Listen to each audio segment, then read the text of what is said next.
আসসালামু আলাইকুম, আমি মোহাম্মদ রাশিদুল আমিন বিজয়, পড়াশোনা করতেছি মেকানিক্যাল ইঞ্জিনিয়ারিং ডিপার্টমেন্ট, রুয়েট। তোমাদের আর কিছুদিন আগেই হচ্ছে রুয়েটের প্রিলি পরীক্ষা শেষ হলো, অনেকেই প্রিলিতে সিলেক্টেড হয়েছো। তো এখন ভাবছো যে হচ্ছে রিটেনের জন্য কীভাবে পড়া যায়। আর মাত্র সময় আছে 5 দিন। তো রুয়েটের ভাই হিসেবে তোমাদের জন্য হচ্ছে আজকে শেষ মুহূর্তে রুয়েটের রিটেনের জন্য কি পড়লে ভালো হবে সেটাই তুলে ধরবো। এবং আমার সাথে আমার সহপাঠী, আমার বন্ধু সাইদুল আছে, যে তোমাদেরকে একটু পরে ব্যাপারটা আরও জানাবে। তো আমি আমার প্রশ্নটুকু বলি। ফার্স্টে হচ্ছে যদি বলতে যাই যে ম্যাথ, অ্যাকচুয়ালি রুয়েটের ম্যাথের যেই কোশ্চেনটা আছে এটা কিন্তু খুবই স্ট্যান্ডার্ড। কারণ ম্যাথের মধ্যেই হচ্ছে সবসময় হচ্ছে নতুন একটা মানে একটু সংযোজন থাকে, দুইটা টাইপ অথবা একটা টাইপের সাথে আরেকটা টাইপের একটা সংযোজন থাকে, অথবা কোনো একটার সাথে হচ্ছে একটু সূত্র আগে থেকে কিছু একটা বের করে এনে তারপর হচ্ছে যুক্ত করতে হবে, অথবা বের করে মানটা বের করে এনে তারপরে হচ্ছে সূত্র অ্যাপ্লাই করতে হবে। মানে এমন একটা টাইপের করার চেষ্টা করে, একটু ক্রিয়েটিভ করার চেষ্টা করে। তো এই জন্য তোমরা ফার্স্ট অফ অল মানে যারা বুয়েটের রিটেন পরীক্ষার জন্য প্রিপারেশন দিচ্ছিল, যারা বুয়েটের প্রিলি হয়েছিল, তাদের জন্য তো কোনো সমস্যাই নেই, কারণ তোমরা বুয়েট রিটেনের যেই প্রিভিয়াস ইয়ারের কোশ্চেনগুলো আছে এগুলো ভালোভাবেই করছো আশা করা যায়। আর যদি বুয়েটের রিটেনের ম্যাথ কোশ্চেনগুলো দেখো, বুয়েটের মানে রিটেনের ম্যাথ কোশ্চেন কিন্তু অনেক স্ট্যান্ডার্ড। তো তুমি যদি ওই স্ট্যান্ডার্ডটা কভার করতে পারো, ভালোভাবে কভার করতে পারো, তাহলে আশা করা যায় যে রুয়েটেরও তুমি স্ট্যান্ডার্ডটা কভার করতে পারবা। এরপর এছাড়াও মানে রুয়েটের যে প্রিভিয়াস ইয়ারের যে কোশ্চেন ছিল, যখন হচ্ছে 18 সালের আগ দিয়ে, ওই রিটেন কোশ্চেনগুলো কিন্তু একটাও মিস করা যাবে না। ওই কোশ্চেন প্রত্যেকটা ম্যাথ কোশ্চেন তোমার হাতে কলমে অথবা শর্টকাট অল্প জায়গার মধ্যে যেটা বুয়েটের জন্য করো সেটা মাস্ট বি করতে হবে। তো যে চ্যাপ্টারগুলো আছে এখানে হচ্ছে ম্যাথের 10টা কোশ্চেন আসবে। তো এই 10টা কোশ্চেনের মধ্যে মোস্ট অফ দ্য কোশ্চেন থাকবে হচ্ছে ইন্টিগ্রেশন, ডিফারেন্সিয়েশন, স্থিতিবিদ্যা, গতিবিদ্যা। কারণ এইগুলো ছাড়া আসলে ইঞ্জিনিয়ারিংও পসিবল না। আর আমাদের টিচারগুলোরও হচ্ছে এই টাইপের কোশ্চেনগুলো একটু বেশি পছন্দ। তো এই জন্য হচ্ছে ইন্টিগ্রেশন, এরপর হচ্ছে ডিফারেন্সিয়েশন, এরপর স্থিতিবিদ্যা, গতিবিদ্যা, এই পোর্শনের যতগুলা কেতাবের বই আছে, প্লাস হচ্ছে তোমরা যেই বইটাই করছো অথবা অ্যাডমিশনে যার কাছে পড়ছো, যতগুলো নোট আছে সবগুলো ম্যাথ টাইপ একবার করে দেখে যাওয়ার চেষ্টা করবা। এছাড়াও হচ্ছে সরলরেখা, বৃত্ত, ম্যাট্রিক্স, তারপরে বহুপদী, তারপর ত্রিকোণমিতি, এগুলো থেকেও একটা করে মানে কোশ্চেন আসার সম্ভাবনা আছে। তো বৃত্ত খুবই ইম্পর্টেন্ট একটা চ্যাপ্টার, ত্রিকোণমিতি খুবই ইম্পর্টেন্ট একটা চ্যাপ্টার। এইগুলা কিন্তু হুবহু কোশ্চেনও তুইলা দেয়, জ্যার টাইপ অথবা হচ্ছে ত্রিকোণমিতির হচ্ছে মানে কয়েকটা একদম মুখস্থ টাইপ আছে, এগুলো কিন্তু হুবহু তুলে দেয়। তো এই টাইপের ম্যাথগুলো কখনোই মিস করা উচিত না। প্রিভিয়াস ইয়ারে যেগুলো আসছে ওইগুলোর সাথে কম্পেয়ার করে একটু মানে সংকোচন অথবা বিবর্ধন করে আমাদের হচ্ছে ওই ম্যাথগুলো কভার করতে হবে।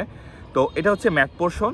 আর ফিজিক্স নিয়ে যদি বলতে চাই, তাহলে আসলে ফিজিক্স নিয়ে বলতে গেলে তোমার হচ্ছে একটু ইলেকট্রিসিটির যেই পোর্শনগুলো আছে এগুলো ভালোভাবে পড়তে হইব, ভৌত আলোক বিজ্ঞানটা ভালোভাবে পড়তে হইব।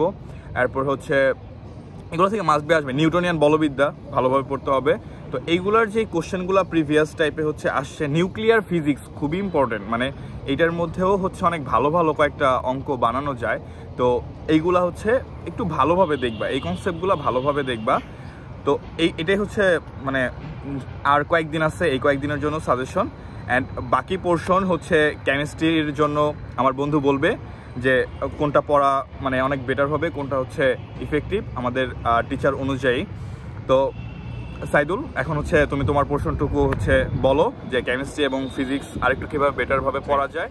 আসসালামু আলাইকুম, আমি মোহাম্মদ শাহিদুল ইসলাম, পড়ালেখা করতেছি মেকানিক্যাল ইঞ্জিনিয়ারিং রুয়েটে। তো আমি আজকে তোমাদের একটু কেমিস্ট্রি নিয়ে সাজেশন দেবো। সামনের 20 তারিখে তোমাদের রুয়েট ভর্তি পরীক্ষা। তো আসলে আলাদা করে বলার কিছু নাই, তোমরা অলরেডি বুয়েট পরীক্ষা রিটেন দিয়ে এসেছো। তো এখানেও কাইন্ড অফ সেম কোয়েশ্চেন থাকবে, আর প্যাটার্ন সেম। তো এইখানের দিয়ে আসা ওই জিনিসগুলোই আর একবার একটু রিভাইজ দিয়ে আসবা অবশ্যই। আর তোমরা রুয়েটে 18 সাল পর্যন্ত যখন রুয়েটে একক ভর্তি পরীক্ষা নিত, ওই কোয়েশ্চেনগুলো অবশ্যই মাস্ট একবার করে দেখে আসবা। ওইখান থেকে হুবহু কমন চলে আসতে পারে, এবং চলে আসতে পারে মানে আসবেই, কয়েকটা আসবেই। এবং তোমরা কোয়েশ্চেন ব্যাংক ইঞ্জিনিয়ারিং যেটা করছো ওইটা আবার একবার রিভাইজ দিয়ে আসবা, শেষ সূত্রগুলো একবার দেখে আসবা।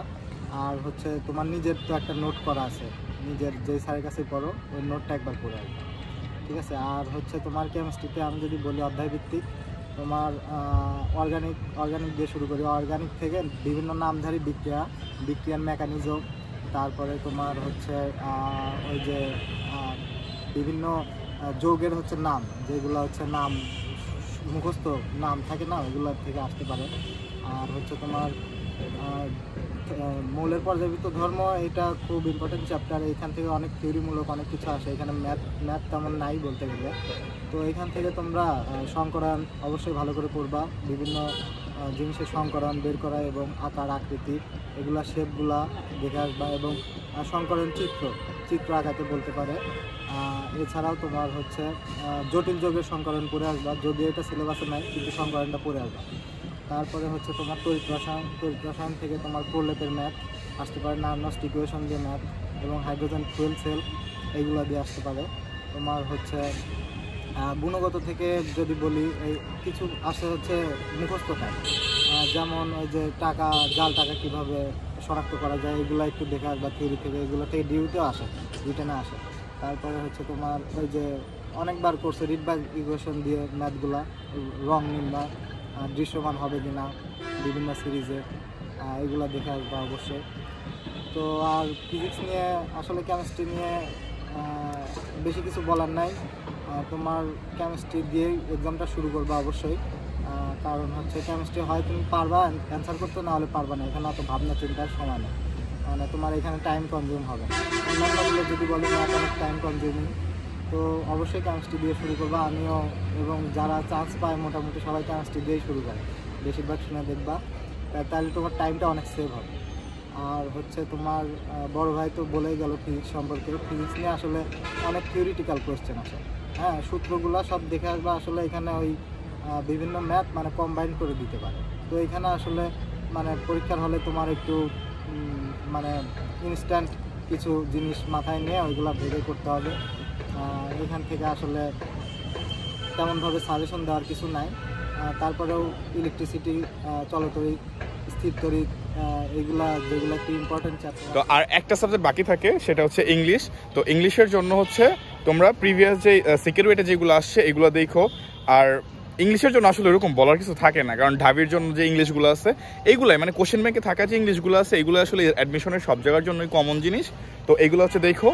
আর এখন হচ্ছে আমরা আসি হচ্ছে রুয়েটের শহীদ মিনারে, খুবই সুন্দর একটা জায়গা। এখানে হচ্ছে আমাদের সিনিয়র জুনিয়ররা মিলনায়তন হয়। তো তোমাদের জন্য শুভকামনা, তোমরা ক্যাম্পাসে আসো, তোমাদের সাথে আমাদের দেখা হবে।